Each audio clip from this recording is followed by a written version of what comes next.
And we are live. It says we are live. Ken LaVicka. Are we alive? I know we're live, but are we alive after that? The only thing that made me feel anything was still, and I don't know if it actually was adjudicated correctly, the onside punt that set up the Titans at the 10 at the end of the game. I didn't think that was a thing. I don't know if the officials knew how to actually penalize it or place the ball, but alas, we're here. We're here and we're ready to talk about that. Okay, before we start, let us introduce ourselves. We have our names here. We don't need to introduce ourselves. You know us, Ken LaVicka, ESPN radio talk show host, Alain, Poupart, publisher of Miami Dolphins on that side here to recap this. Dare I say it? Is any other way to say it? Another butt ugly performance by the Dolphins, this time losing 31-12 against the Tennessee Titans. And let's dive into it. We will go with our usual chat with the viewers a little bit later. First, let's dissect this monstrosity. The Dolphin offense, my Lord, is this dysfunctional right now. And as I pointed out on social media, yes, obviously it makes a huge difference that Tua is not there. It's not like anybody else is picking up their game, though. I mean, my Lord, the offensive line is bad again. Illegal shift penalties up the wazoo. Although the Dolphins overcame those to score a touchdown, drop passes. Right. What's going on with Tyreek Hill? I mean, Poop, I got to say, I was really bothered by the backwards pass that was recovered by Tennessee early in this one. In the grand scheme of things, did it matter? I don't know. But to one, drop that, and he's had a bad case of the drops here on that same throw to the flat now, 2 straight games, and then just giving up on it. There was no whistle. There's no reason to just pull up on that. That is a fundamental problem when that guy who means that much to this offense that is now stripped down for parts, that's unacceptable. That's bad football. That's bad preparation. That's bad example. Yeah, and the example would be a baseball player who never runs out. Yep. His ground balls or his fly balls, and then the outfielder drops the ball and then can throw him out at first base anyway. Because he's not running it out. And yeah, there's been something off with Tyreek Hill, I think, the entire season. And I think the instant reflex for a lot of people is to say, well, it's because of what happened with the incident in the opener, except that's the one good game he's played.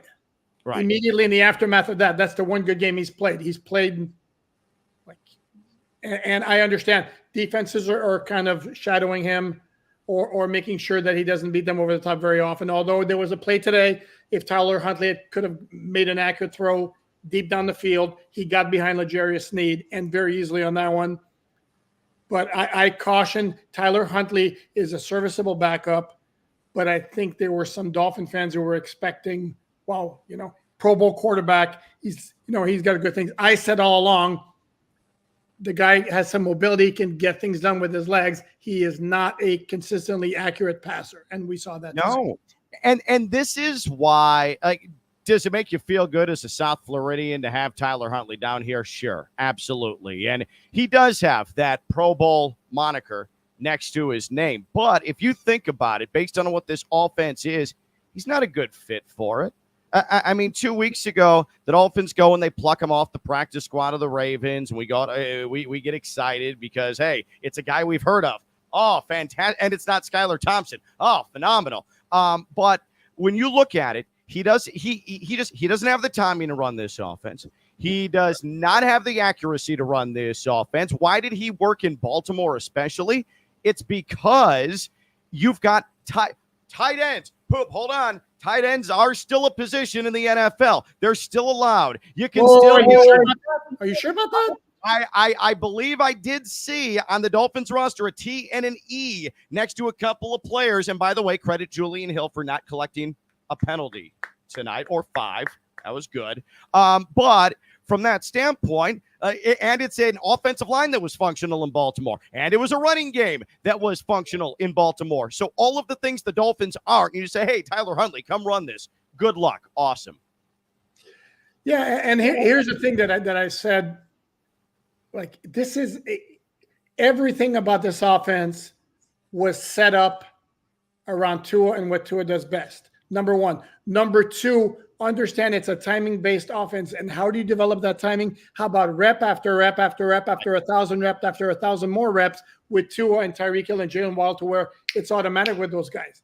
And then you get guys coming in, Skylar Thompson, Tim Boyle, Tyler Huntley, who are not anywhere near as accurate as Tua, who are at best, and I'm being polite here, at best serviceable quarterbacks, and it doesn't work. And there needs to be something else to be done. And if I have to see another quick throw to the line of scrimmage, I mean, I'm going to pull out. Yes, I still have hair. I'm going to pull out what's left of it, because it's like enough already. Like, well, what they call the boundary runs, and I believe that Louis Rigg and Dan Orlovsky were talking about it late in this one. I mean, it was glaringly obvious the Titans had it figured out, and their communication was fantastic, and their pursuit was phenomenal. It didn't work in the first quarter. It didn't work in the second quarter. It didn't work in the third quarter, yet you're still running it as if, hey, we got to show it. No, you don't in that spot. And I know that it's easy to say the quarterback. Chris Greer didn't go out, and there was no backup option for Tua, and we just talked about why Tyler Huntley's not a good fit for this. But it is multifaceted, and it's very layered, because the offensive line is god-awful, and we know that. Chris Greer at fault there as well. But I have been very, very supportive of Mike McDaniel up to this point. If you cannot, with that offensive brain of yours, find a way to strip this thing down to where it can fit what you have, the bare bones you have right now, to at least put you in a situation where you don't cross the century mark in total yardage until the halfway mark of the fourth quarter, then what are we doing here? That's malpractice. That is on the head coach. I'm sorry, quarterback or not, you've got to find a way to make sure you can churn out some yardage and stay competitive. And I can't believe that guy with that brain, with that football sense, is having such trouble simplifying the game of football. Except here's the thing, though, and this is also where I take exception. And I don't want this to come off as an anti-Tua rant, because it's not. But this is what the Dolphins were before Tua got the concussion. They're like, with very few exceptions, every throw is a pass at the line of scrimmage or behind the line of scrimmage. Exactly. I mean, throw the ball down the field a little bit. I mean, I don't get it. Yeah. And here's our count now, Poop. We talked about it last week after the loss in Seattle. It is still 1 quarter, 15 minutes, 1 quarter of good football for the Miami Dolphins, and now 16 total quarters here in 2024. That's damning, and you can make the argument, even when Tua was playing, this is a bottom-tier team in the NFL right now. No, without question. And we will mention they were missing 5 players because of injuries. Teron Armstead, the left tackle, didn't play. He makes a huge difference. Yeah. Raheem Mostert didn't play. That makes a difference. I don't know if it makes a huge difference, because I like Jalen Wright, even though the numbers weren't there. And Devon Achane, who, it's great. Everybody was predicting superstardom for the kid after what he did last year, when everything was functioning last year, and it's not this year, and his numbers are not good at all. Rushing the ball, his numbers are putrid. Right. Dolphins, let me finish real quick. Dolphins also were missing Kendall Fuller. Dolphins were missing linebacker David Long Jr. From what I could tell, it's not the Tennessee passing game that really hurt the Dolphins. And this is the other part about the Dolphins. The Dolphins defense, it played very well. Again, Tennessee had like 250 yards, but there's so much pressure put on this defense, short fields and all that. And then what happens is eventually they're always asked to come up big, come up big, come up big. And then at one point, there's been one big play allowed every game, basically. Today, there was the 41-yard run by Tony Pollard. But overall, man, I mean, how much more do you want the defense to do? Right. Short fields, +9 advantage in time of possession for the Titans. You're right. You can't really ask them to do a whole lot more. The score not indicative of how solid the Dolphins defense was. And sure, you can say, man, you got gouged between the tackles an awful lot. You could also, I thought at times the tackling was suspect tonight if you're the Dolphins. You know what really set the tone for the entire thing was Jalen Phillips on 3rd down picking up the roughing the passer penalty. And from that point, where if you're Jalen Phillips, probably could have been a little smarter there, but what do? He's down low, he slips to the turf. And that sort of set the tone for the frustration that was going to be this game. And then there's Jalen Phillips, the frustrated, walking off with a limp right knee to the locker room, not to be seen again early in the second half. And so that's just compounding problems in a massive way. Yeah, and if you saw the replay where he got hurt, that scares me, because it's one of those where he was going in on the pass rush and then he abruptly stopped and then came up and immediately held his right knee, and that scares the crap out of me that it's something serious. I hope I'm wrong, and I hope it's something very minor, because, I mean, the poor dude, like, damn. But you look at the replacements, the only one to me who was really missed was Teron Armstead again, because it's a bad offensive line. The interior of the offensive line is just bad. It's just flat out bad. And this again goes to,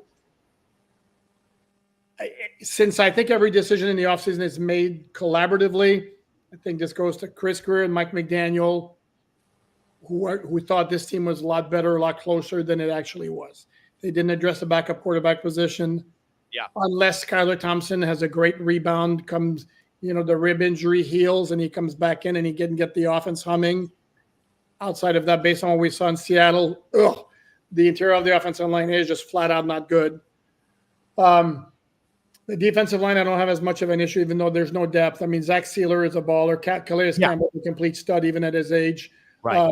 But outside of those two, Deshaun Hand has some moments, but Benito Jones doesn't do it for me. Brendan Pili doesn't do it for me. Sorry. And then you have Neville Gallimore starting for the Rams. Taylor Tart's playing for the Chargers.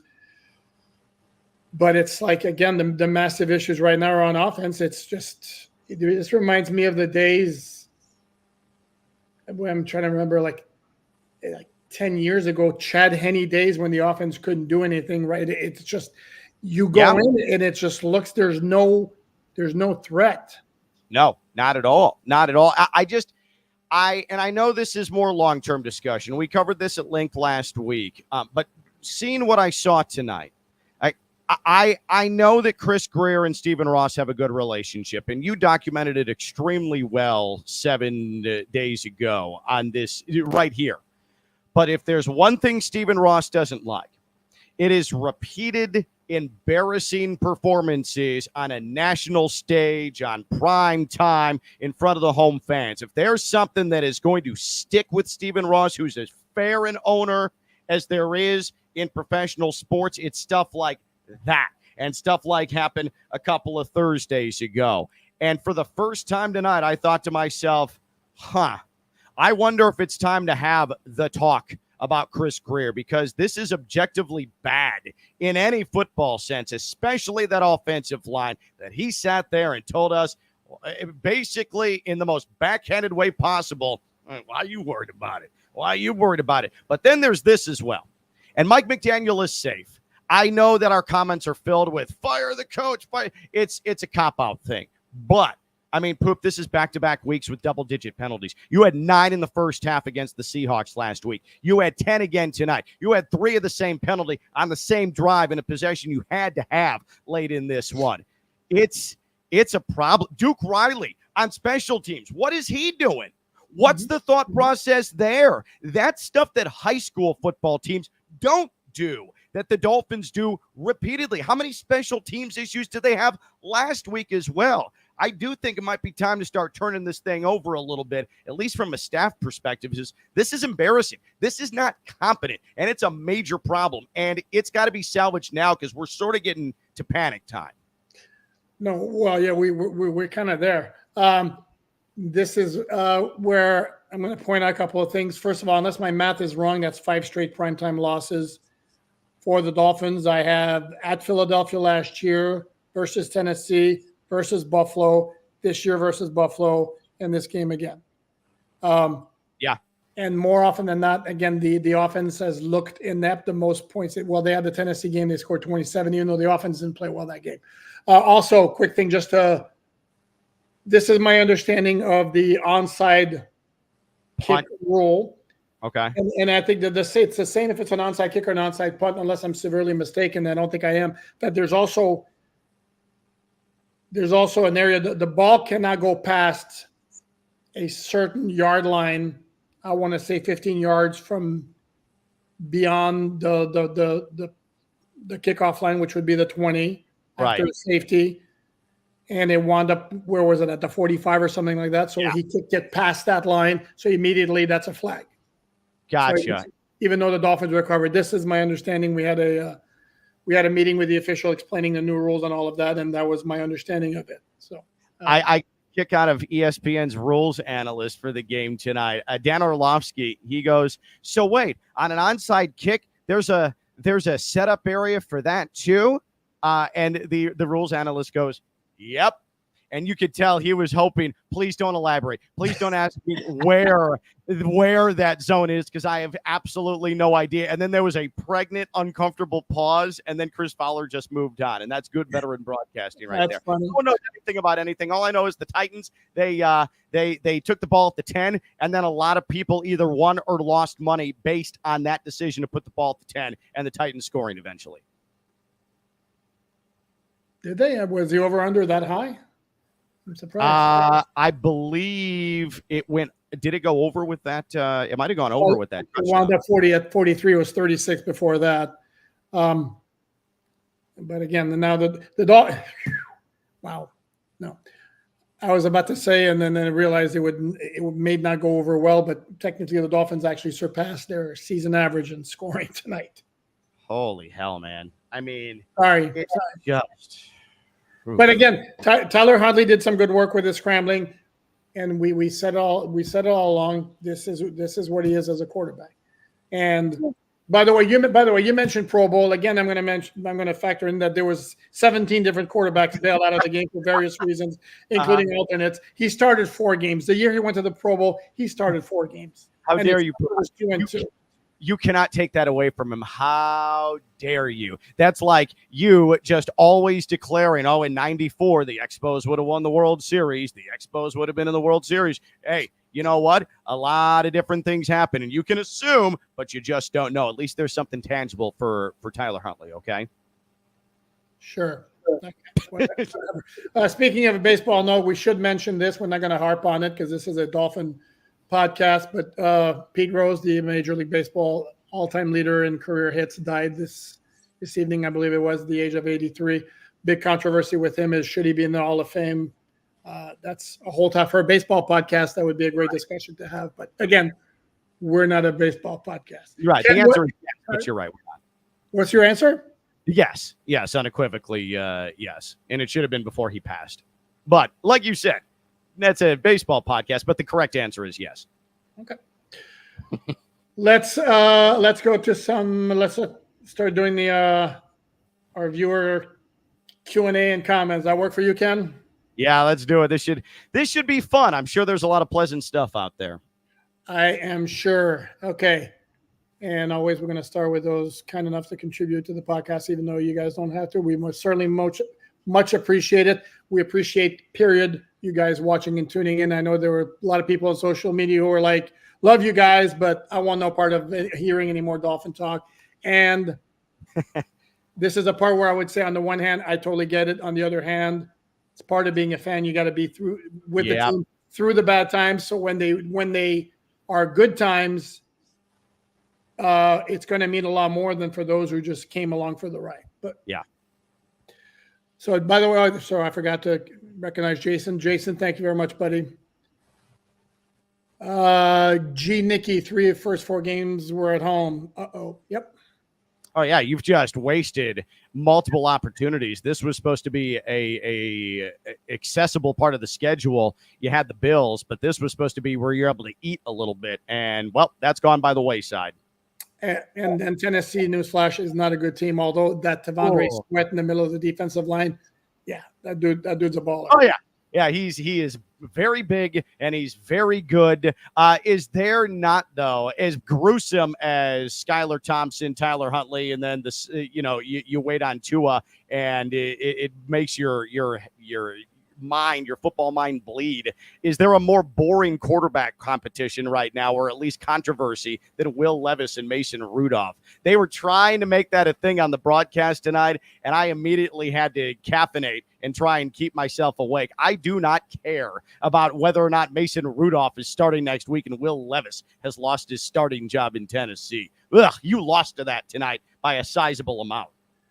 Yeah, if you live in Miami, if you're in Tennessee, here's the thing: is Will Levis is a lot for somebody who couldn't care less about the Titans one way or the other. Will Levis is more fun to watch because he's liable to do something really good or something really, really bad, like his pick to Emmanuel Ogbah, who, by the way, Emmanuel Ogbah had a big game tonight. But that's the thing. Will Levis will make some brilliant plays and he'll make some like head-shaking decisions, whereas Mason Rudolph will just be like very cautious, won't turn the ball over. And that's the same guy he was in Pittsburgh. If the defense can really kick ass and the running game is good, Mason Rudolph can have success. If he's asked to win the game, you're done. Yeah. And by the way, I'm glad you brought up Emmanuel Ogbah because I do think there were a couple of positives, and you pointed out a little bit some of the things Tyler Huntley was able to do with his legs. I thought that the Calais Campbell punt tip that preceded the Duke Riley bonehead play was Calais Campbell's been the move of the offseason for Chris Grier. That's like one of the few wins that he's had so far. And then Emmanuel Ogbah, though, and those big beefy thighs coming up with that interception, that was extremely athletic and extremely impressive.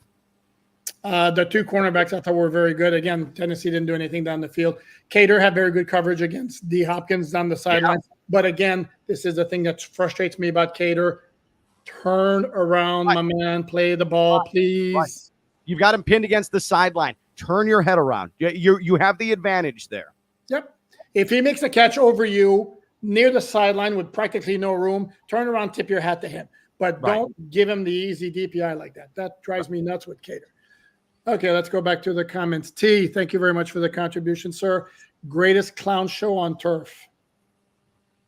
Okay. All right. I mean, I nice, okay. Yeah. Okay.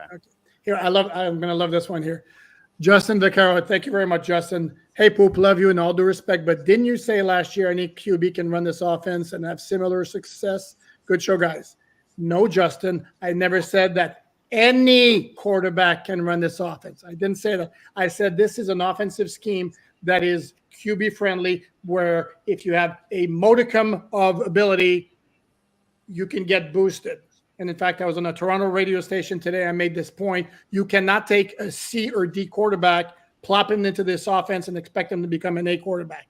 You can take a B quarterback or B minus C plus, a la Jared Goff, put him in that offense, which Goff was in LA with Sean McVay, and then he becomes an A quarterback in terms of the stats, with Jared Goff having two seasons with a passer rating over 100. Jimmy G had a passer rating over 100.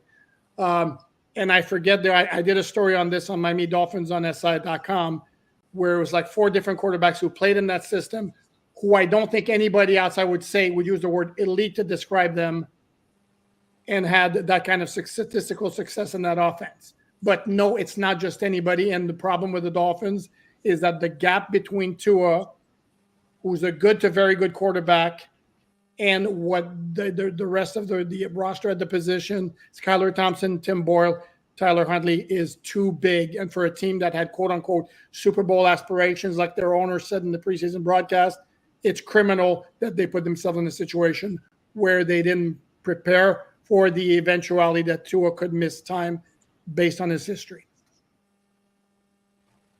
Oh, Ken, we lost. There we go. Sorry about that. I think you know who else could have done a pretty decent job was Joe Flacco in this offense. I think stand there and pick out your progressions and make a play. But I think when it comes, and I know that you're in the middle of this Tua maelstrom all the time, but I think when you say that, Tua, he's not like this quarterback, or he's not at the level of this quarterback, people translate that as you saying he's a C or a D level quarterback. No, you think that he's a high B, low A, good to very good quarterback who isn't the elite of the elite in the NFL. And you know what? That's fine. But when you say that, suddenly the Tua antennas go up amongst the Dolphins fan base, and Alain's a hater. Poop is a hater. He just doesn't like Tua. I mean, a couple of weeks ago, you're reveling in all this Tua. No, it's not that.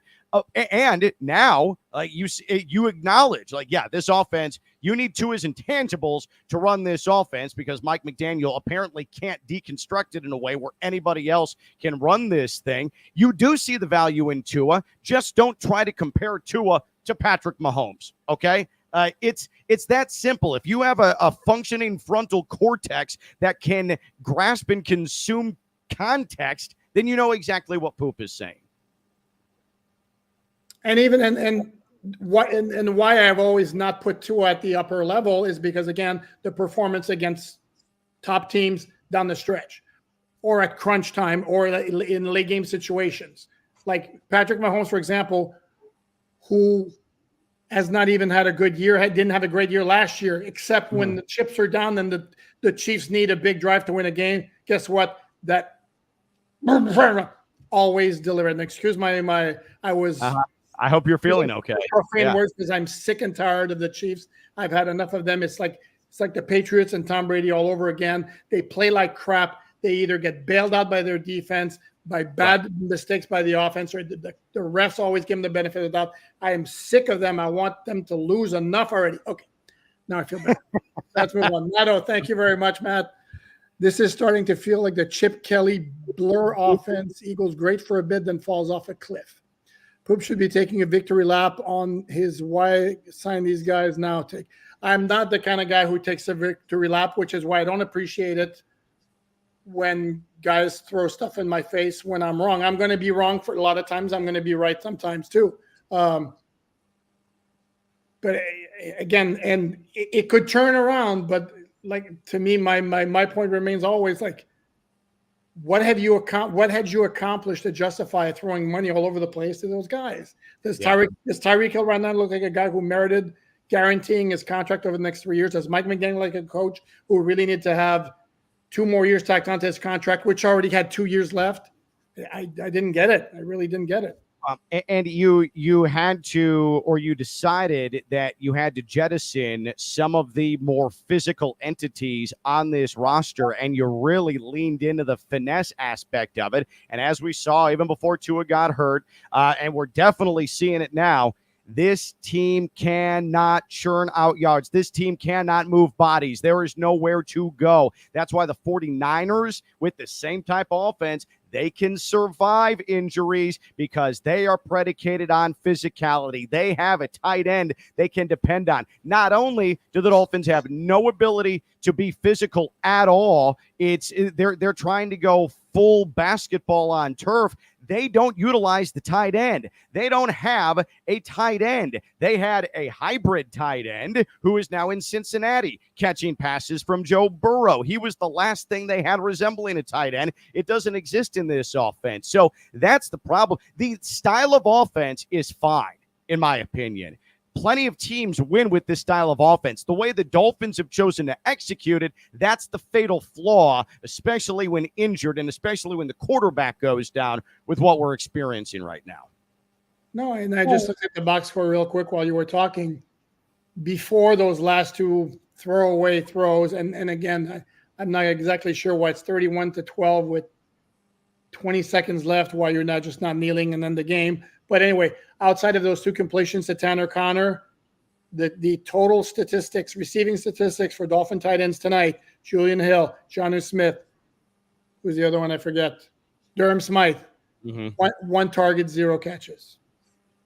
I mean, this is the NFL, man. And this offense, this type of offense, the tight end should be an extremely important part of this entire thing. And it's not just not physical and no tight end, then there's no size across the board either. Like, there are so many different ways they've chosen to build this where you say, man, I don't know how they thought that going into year 3 where NFL defenses are going to start really catching on to tendencies, maybe you try and make an adjustment in one of those 3 areas and we're good. Go on with it. And then Tua gets... Hold on, Ken. No, I think they supposedly, or at the very least from the outside, it was like they added a new dimension with Jonnu Smith, who could bring yak and versatility from the tight end position, and they added a stud third wide receiver, Odell Beckham Jr. Well, they're not using Jonnu Smith at all, and OBJ hasn't seen the field yet. By the way, he's eligible, but this is an important note. Glimmer of hope, Dolphin fans, maybe. They have 7 players who are eligible to return this week. The 4 guys on PUP: OBJ, Bradley Chubb, Isaiah Wynn, Cameron Good. The 3 guys who were placed on IR at the start of the season: River Craycraft, Cam Smith, and Pat McMorris. Now, I don't know how many of those are going to be back, but I certainly think they massively could use either Craycraft or OBJ to help the wide receiver core. Yeah. And by the way, we should note Malik Washington had his first NFL catch in his first NFL game tonight. Outside of that, Bradley Chubb, they certainly could use him, but I don't know if I'd necessarily expect them to start practicing this week. We will know more about that either tomorrow or Wednesday. Let me ask you real quick, Poop, about this. It's sort of related to that. You're at the Patriots, you're at the Colts, you're home against the Cardinals. Those 3 games, how many of those do you have to win, keeping in mind that we're anticipating a week 8, hopefully, if things work out and everybody checks the right boxes to a return here. But these 3 games especially, and I only mention them because after that, you've got Bills, at Rams back-to-back. How many of these 3 games you have to win coming up for you to feel comfortable that, assuming those are going to be 2 losses on the road, the Dolphins have a chance at the postseason if a healthy Tua can come back? I wouldn't call the Rams an automatic loss right now because the Rams are hurt and they're not very good defensively, and they're without Cooper Kupp and Puka Nacua right now. So I wouldn't call that an automatic loss. Out of the next 3, and as I'm looking at keeping an eye here on this Seattle-Detroit game, and Geno Smith just took a massive shot here. By the way, the scoring over here, it's like 42-29. So yeah, a little more entertaining game than we got here at Hard Rock Stadium. Well, New England's a game you have to win. New England, if you've seen any, yes, you have to win that game. And right now, I'm not sure that it's certainly not a lock. At Indy is going to be a problem, and Arizona is tricky. I mean, so if they go 1 and 2 out of those, it'd be 2 and 5. Yeah, that'd be rough. I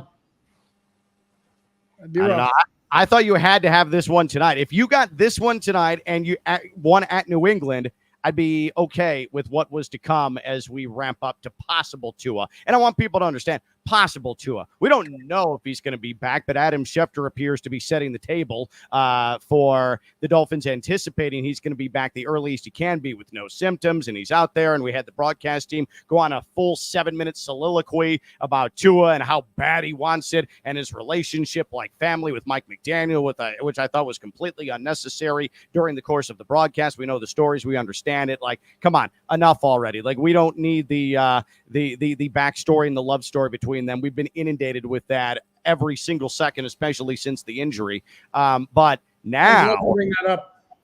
Yeah, I just thought it was unnecessary. It's unnecessary, like smothering football. It's like is this what matters? I mean, right?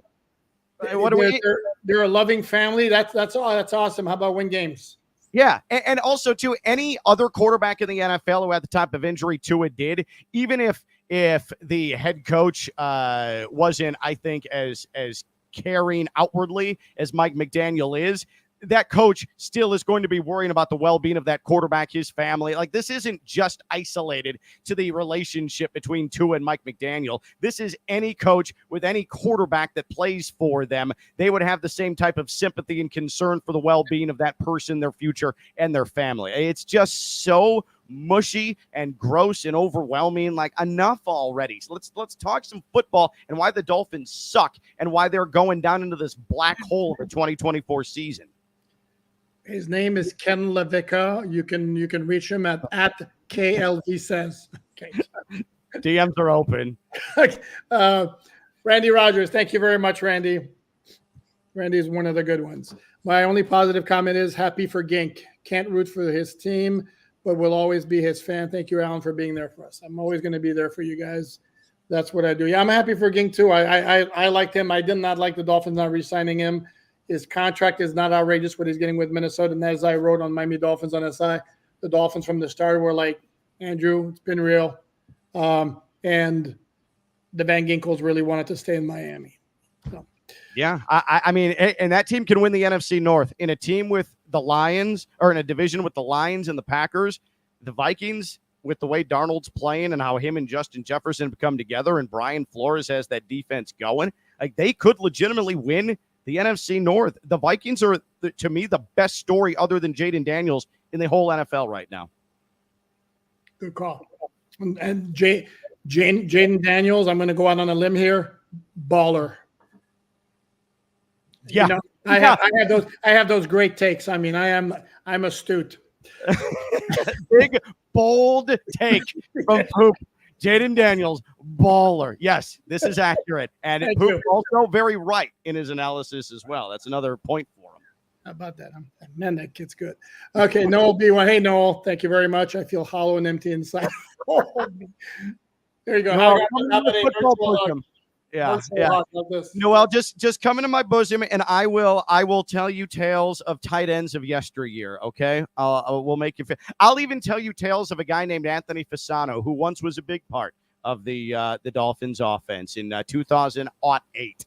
I'll tell you great tales of his exploits. That's the point we've come to with the tight ends with this football team, Poop. I am waxing poetic about Anthony Fasano at this point. John Travolta lookalike. Am I right or am I right? You are extremely right. And now I can't get it out of my head. Okay. You're welcome. Ohio John, thank you, bud. What's causing all the motion penalties? Didn't the team run a ton of this same motion last season? Well, here's the thing. The first illegal shift, they got Tyreek for turning upfield a little bit early, and he got away with a lot more egregious stuff last year than this. I actually saw the replay, and I was like, really? That you're going to call that? The other two were two guys not completely set at the time of the snap. Yeah, one of them was Jonnu Smith, I think, who was still trying to get himself set. And I thought that Dan Orlovsky did a good job of pointing out why. Like, Tyler Huntley is not used yet to the timing of this offense. And someone like Tua, he's able to catch out of the periphery. All right, not set yet. Now he's set, let's go. And everything operates in front of him and unfurls in front of him. Tyler Huntley's just not in that spot. He's got a million things going through his head because this thing's so complicated. And he's sitting back there and he's like, all right, once the ball comes, what's my first read? What's my second read? What's my third read? Meanwhile, Jonnu Smith is rushing to try and get set. And before he can get set, the ball is snapped. The reason there's all the motion penalties right now, at least offensively, is because it's just inexperience back there. Skylar Thompson, just not good enough. And Tyler Huntley, because he's been here for 2 weeks. But I'm here to tell you that I do believe that if Skylar Thompson's ribs heal, he's the one starting Sunday against the New England Patriots. Against Jacoby Brissett. Against Jacoby Brissett. And by the way, it's a bad night when Aaron Brewer snaps out of the shotgun formation while Tyler Huntley is not looking around. The ball goes back. It's like 15, 20-yard loss. But the play is nullified because the Dolphins are getting called for an illegal formation or whatever it was. Yeah. Oh, man. Rough night. Birthday salami. Thank you. Thank you, sir. Feeling Robert Hunt, Connor Williams' departure much more than Wilkins' reason for the dip in offensive production is interior line play. Doesn't matter who's at QB. Excellent call, my friend. Yep. And I think we touched on it after the Seahawks loss as well. But those departures loom so large, both literally and figuratively, that they're not there. It is pronounced and it's extremely concerning. I mentioned Christian Wilkins already on the other side of the ball. Yeah, that mattered, him being there. But the D-line, all things considered, minus the depth, has been fine. It's been enough. But the offensive line, it's suffering. It's flat out bad. And now you don't have those guys. Yeah, that inability, especially with Connor, to keep him around, and I still don't like how all of that went down at all. Like, it just makes me uneasy. Man, what a huge whiff. What a huge unadulterated whiff that is. And that's a huge difference now. The one issue, and this is a case where the Dolphins didn't want to be caught empty-handed, and at the time of the injury, there was legit concern that Connor Williams might be done. Yeah. So I think the Dolphins kind of maybe got a little bit jittery and jumped the gun and decided, okay, we got to move from Connor. Let's go get Aaron Brewer, who, again, based on the plays up the middle, I don't know. I'm not pro football focused. Maybe I'd have to just watch a game tape one day and just look at him entirely. But based on the play of the overall interior of the offensive line, yeah, not great. Zach McDaniel, thank you very much. McDaniel has some big issues running on 3rd and 11. Running on 3rd and 11 is basically saying I have zero confidence in my passing game. My pass protection And I think I'm better off trying to do this. I think that was a quarterback draw, the play you're talking about. If I can sneak in the first down off of fooling them, great. If not, we'll settle for the field goal. Personally, that's coaching. That's coaching defensively. I don't particularly care for it. My bigger issue is throwing to the boundary, the throwing running play on 2nd and 8. That's my bigger issue. That sets up a 3rd and long. The 3rd and 11, where you're running on 3rd and 11, you're not going for a first down there. You're saying, let's go punt, right? But on 2nd and 7, 2nd and 8, you're throwing to the numbers for a play that all night and all season hasn't been there. There's nothing to materialize. Teams are selling out on it. The blocking's not there, and you have nothing to counter that with. That's what bothers me more, because then you're either losing yardage and it's 3rd and 8, 3rd and 9, or hell, you might even be behind the sticks at that point, or a 3rd and 4, 3rd and 5, and you still don't trust Tyler Huntley to throw it down the field, or Skylar Thompson for that matter. I have a bigger problem with the play calls on 2nd and long. Okay, and then I just looked at the exact circumstance. The 3rd and 11 was from the Tennessee 41-yard line. They ran an option with Huntley, gained 3 yards, set up a 56-yard field goal attempt. Man. Yeah. Well, that's not no. And it's almost similar to what happened in the opening possession in Seattle, where you're setting up, and Jason Sanders came through this time, but he didn't do so in Seattle. That's sort of just waving a white flag and saying, hey, Jason, come save us. Like, I'm curious about Mike McDaniel and his headspace with that, because you're right. He doesn't trust the quarterback to throw down the field. So I wonder if it's just, let's see how much we can get, and then I'll cross my fingers and hope Jason Sanders can hit a long field goal. And if that's the case, then is that the type of philosophy that is needed or is going to lead to a winning record? No. So what's the plan? Well, I think it's part lack of confidence in Huntley's ability to get the ball down the field, as well as the pass pro to hold up. We go here, Matt, over the very good point here. Thanks for the streams, guys. Also, RIP to the NBA legend, Dikembe Not Today Mutombo. Ken, you and I should be one of these. That's right. Yeah. That's right. The finger wag. The best thing about Dikembe Mutombo, one, he was hilarious.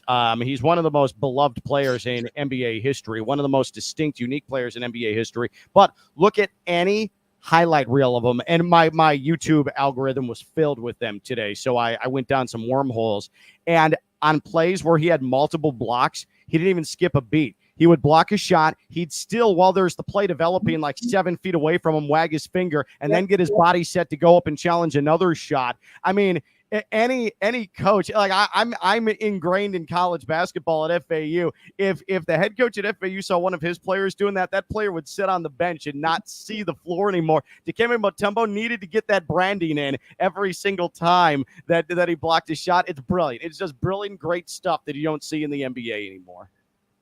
No, and hey, it got him a commercial too, and that commercial's hilarious. Matto, again, thank you very much, Matt. We're very much appreciated. Is Charles Clay busy these days? It doesn't matter. They wouldn't throw him the ball. Right. Exactly.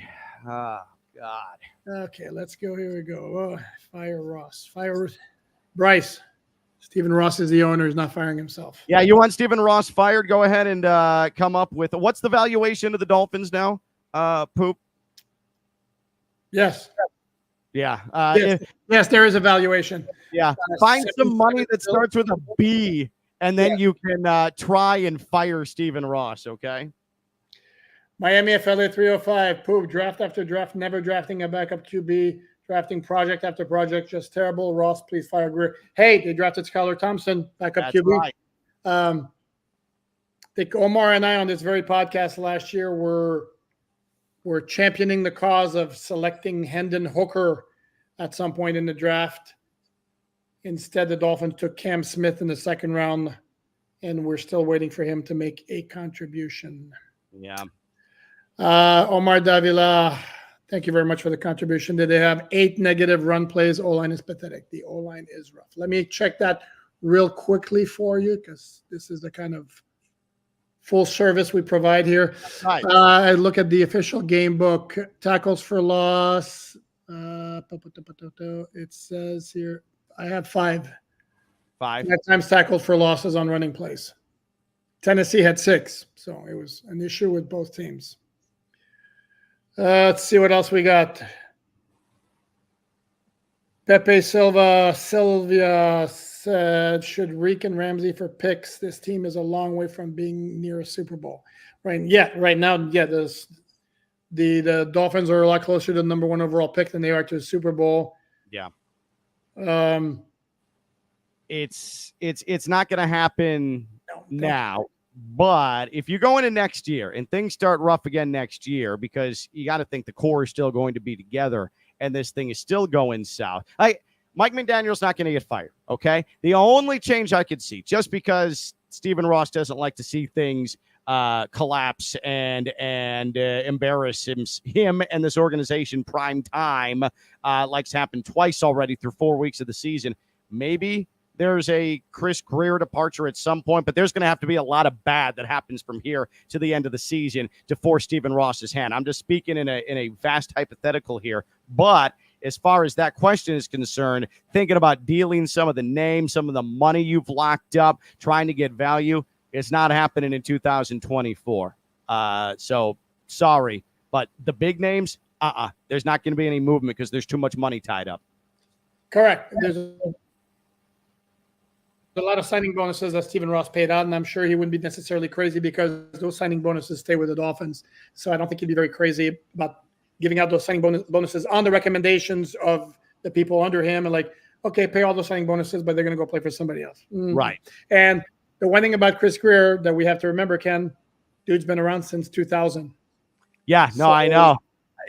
I know. Stephen Ross treats his GMs like Jerry Jones treats his head coaches. There is a lot of loyalty there. And so there's a lot of trust there. I just now seeing how deficient the Dolphins are in multiple areas at multiple positions, that just I've at least opened the door a crack to accepting that maybe, just maybe, Stephen Ross, because it's not like it's tight losses. These are embarrassing, non-competitive losses, and there are gaping holes all over the place that maybe Stephen Ross would start to ask the question, does there need to be a change in the front office? I'm still not in majority of the thought there, but it's at least started to creep into my mind. Possibly. Most telling stat for me, Jalen Wright, Devon Achane combined 19 carries, 47 yards. I'm no math major, but that looks to me like it's about 2.5 yards a carry. That ain't gonna cut it. No, and that's the O-line. Again, that is the offensive line. Again, you're just running into bodies. That's all you're doing. All that speed, all that ability, just to run right into a brick wall in a different colored shirt. It's not going to work. No, Noel's funny.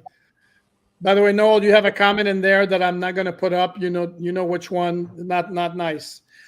This one's funny though. Long snapper is performing well. Yes, Blake Ferguson's doing a good job.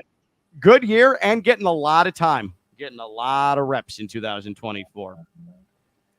Cap for life. The Minnesota Vikings are the best team in the NFL. And the Miami Dolphins are the worst team in the NFL. Let that sink in, Alan.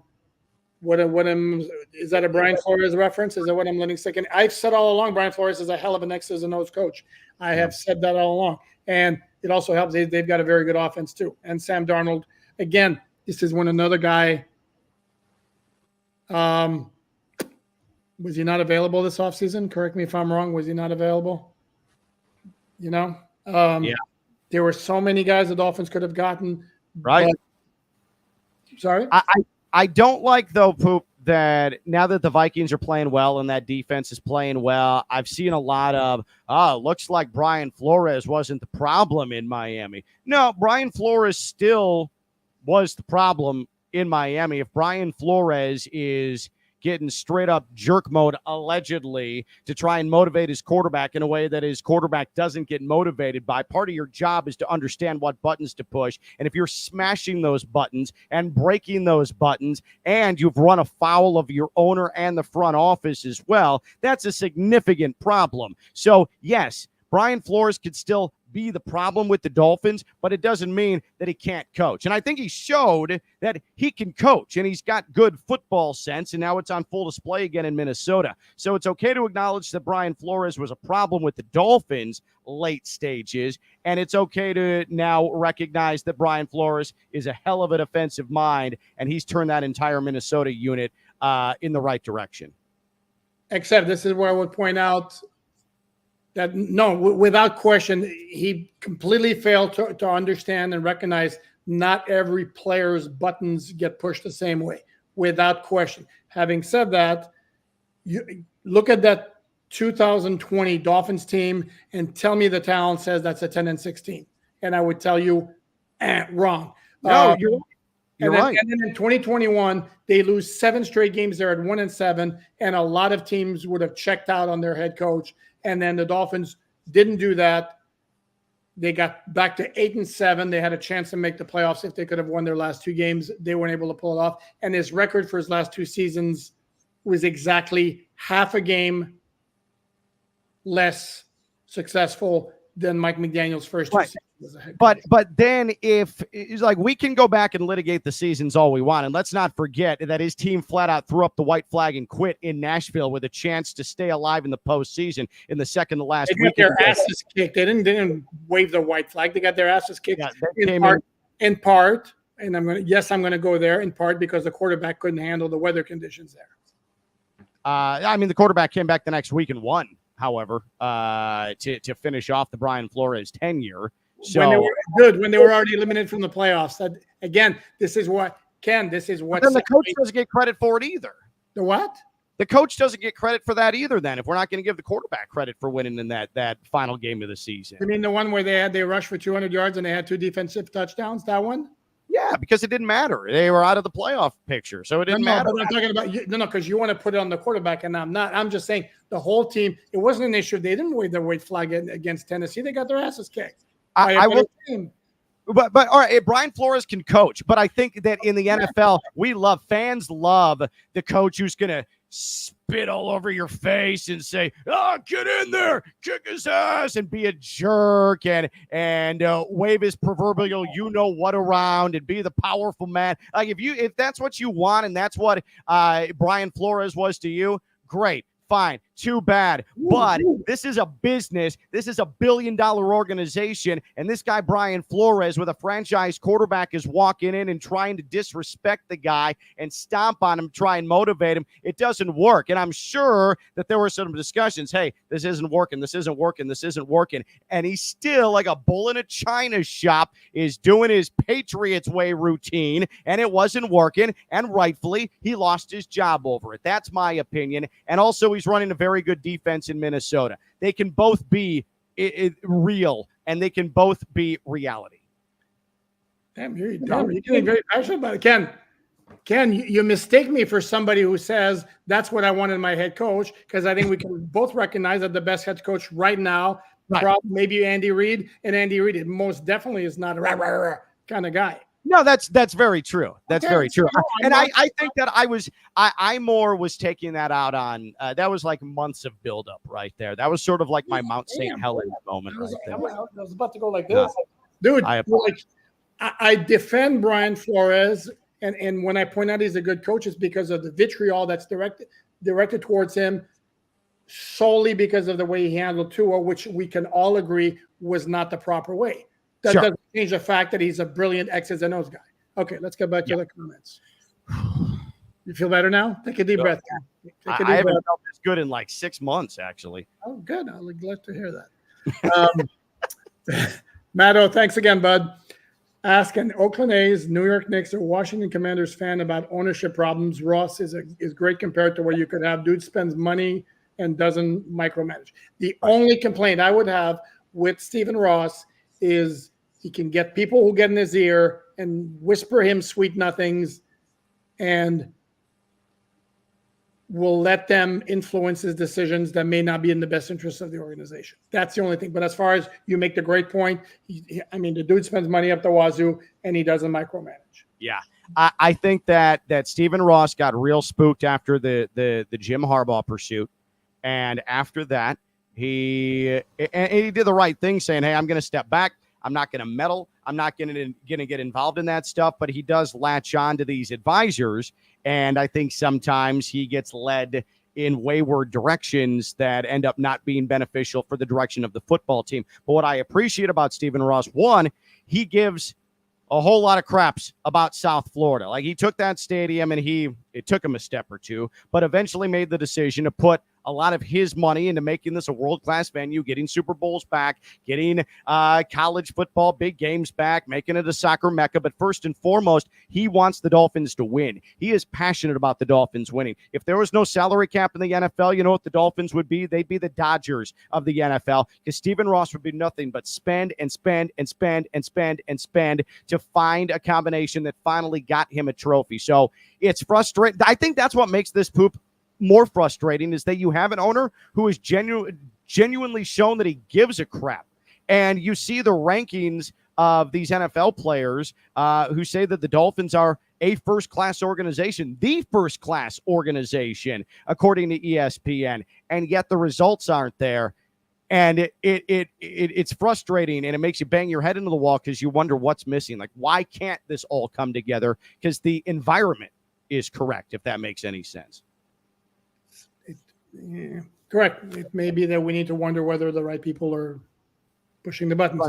By the way, I cannot believe, Matt, I cannot believe you bring up the Oakland A's, New York Knicks, or Washington Commanders as examples of teams with bad ownership, and I'm wearing this, and I'm not pointing out the former owner of the Montreal Expos, who basically led to their demise, who then now came to South Florida after a while and pulled this kind of similar crap before he bailed out with a really very nice deal with a ridiculous stadium that's been called, I don't recall what the source was, but it was a magazine or whatever, the worst stadium deal ever in the history of professional sports from the public standpoint. Yeah, Jeffrey Loria, David Sampson, congrats on that great honor. It's just awful. And I mean, right now Marlins ownership is Bruce Sherman and company. They're bringing up the rear pretty quickly after Jeffrey Loria left. So congratulations. The Marlins are in great shape. And yet that franchise won 2 World Series because they caught lightning in a bottle twice. And what was it? 97 and 2003. Yeah. I would argue that 2003 World Series is what has set the Marlins organization back, though, as far as it is, because that collection of swindlers, Loria and Sampson, thought that they actually could build championship organizations when more than anything, that was just a stroke of sports luck that happened. And then they thought their system worked. And now here we are at the Marlins, and they're the most they're the franchise the least amount of people care about in all of professional sports. Pretty much. Yeah. Bobby, thank you very much for the contribution, Bobby. The Greer mismanagement has gone on too long. It's time to clean house. McD looks lost on the sideline, and press conferences are painful. I'm just going to address the last point here. The press conferences, here's the thing. Are they any different than they've been ever since Mike McDaniel became a head coach, and now they just find they're a little bit more annoying to you and other Dolphin fans because the team is not playing well? That's exactly what it is. It's always been verbose. Yeah. That's nothing new. No, the pauses and the stuttering and the vernacular, that's always been what it is. You're just annoyed by it now because the team is losing. I don't like to be body language guy because, I mean, who am I to be a body language expert, right? You're Ken LaVicka, damn it. That's right. And I'm versatile for the love of God. But when you look at Mike McDaniel on the sideline now, there is a sense of, boy, like he is going through it right now. And I don't know if I necessarily love that because it's the head down, it's the eyes just sort of peering up, it's the slumped shoulders, it's the head shaking. He's letting this get to him. And I just don't know from a coaching standpoint if putting that on full display 100% of the time is the right approach to take when you are truly through the really longest stretch of adversity you faced as the head coach of this franchise. And this is an interesting point you bring up right there, because one of his mottos has been adversity is opportunity. Well, guess what? when they lost to Seattle, it was the first time that they ever got under 500 at any point when he's been the head coach. So this is the first time where you could say he's faced some major adversity. And there's the other stat that's completely incredible to me. And I'd love to know if ESPN stats, if you're listening, if you can provide that information, that would be awesome. And I would be greatly honored if ESPN stats followed my very humble All Dolphins podcast. Has there ever been a team that through 4 games in the regular season has never held a lead with time left in the game, during the game? Never. The only time the Dolphins have the one win, they trailed the entire game, tied the score, and then won on the last play of the game. Yeah, they haven't run one play from scrimmage. Yeah, not 1 second, not a one play from scrimmage where they've had the lead in 16 quarters of football, and they have a win to show for it. It is astounding, and it's it is. I mean, it's all the marks of a top 5 pick. Like, think about that, Poop. What if, with all the expectations going into this year and all the talk, and then you finish with the top 5 pick? Because it's not out of the realm of possibility. And I think that we're getting close to the point, give it another 2 or 3 weeks, we're closer to that being the reality than the Dolphins actually being a playoff team. And if it came, well, here's the thing. Here's the thing, because if they do wind up with a top 5 pick, it's either that Tua doesn't come back or the offense continues to struggle even after he comes back. But considering the financial investment that you've made, if Tua does come back and there are no other issues, no other health issues the rest of the way, do we really envision the Dolphins taking a quarterback, let's say in the top half of the 2025 NFL draft? I would be shocked. Yep, same here. I would be shocked. Same here. Would it be smart? Sure. Would I celebrate it if it happened? Yeah. Is it going to happen? Probably not. I'd take Cam Ward right now and be a very happy camper. Yeah. Ricky Moore, thank you, Ricky. Ken wants a gentle parent coaching strategy. Looks like that's going well now. Pudding's head to got 50 million and he's fucking hurt. No language, dude. Okay, I'm not sure. Appreciate the contribution. No language, guys. Tell me when Andy Reid comes up and slams Patrick Mahomes' head into the locker to tell him to play better, okay? Tell me when Andy Reid's going to take that approach, all right? Correct. Mr. Charles, thank you, Mr. Charles. Ken is wrong. Wrong. We don't care about coaching style. We care about results. Tua is weak, pun intended. Flores saw the flaws and did more with less, and his team was disciplined. Our offense looks horrible. Ken, the floor is yours. Well, I seem to remember, I'm old enough to remember 7 straight listless losses to start the 2021 season, okay? And I know that now in retrospect, apparently, Brian Flores was the coaching knight in shining armor. You're right. Oh, he overperformed in a year that they were supposed to tank. No, that was excellent, and it was inspiring. It was good, and I remember him walking out to the middle of the field to stand up for one of his players. You're right. Like that, he absolutely could coach, but part of coaching, this isn't high school where you've got 22-year veteran Mr. Brown who coaches PE, right? He's playing kickball during the day, painting the field after school, and then coming out on a Friday night, and he's a pillar of the community, and he's coaching your kid up just like you did your father, right?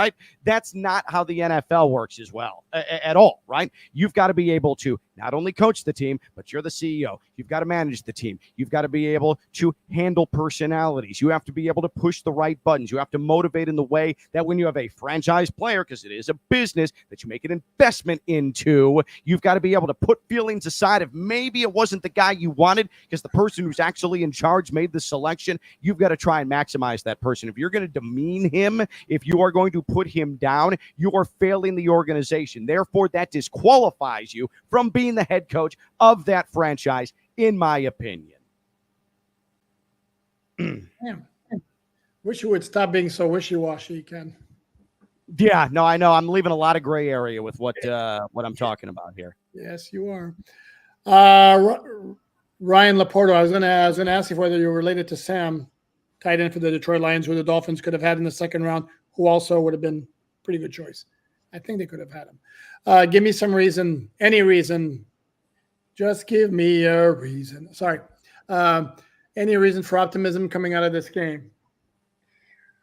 How much time do we have here? Wow. The defense keeps playing well. I'm gonna keep harping on that. They gave up, I think it was 245 yards today. I think the total was 244. And again, and I said that about the Jets last year. You keep putting your defense on the field over and over and over again because your offense can't sustain anything. At some point, you got to understand and expect that the defense is going to crack because it's just not sustainable. So that 49-yard, whatever it was, 42-yard run by Tony Pollard, again, that's one bad play out of how many plays. They were on the field the entire game. The defense has been playing very well, even if the results are not necessarily there, even defensively.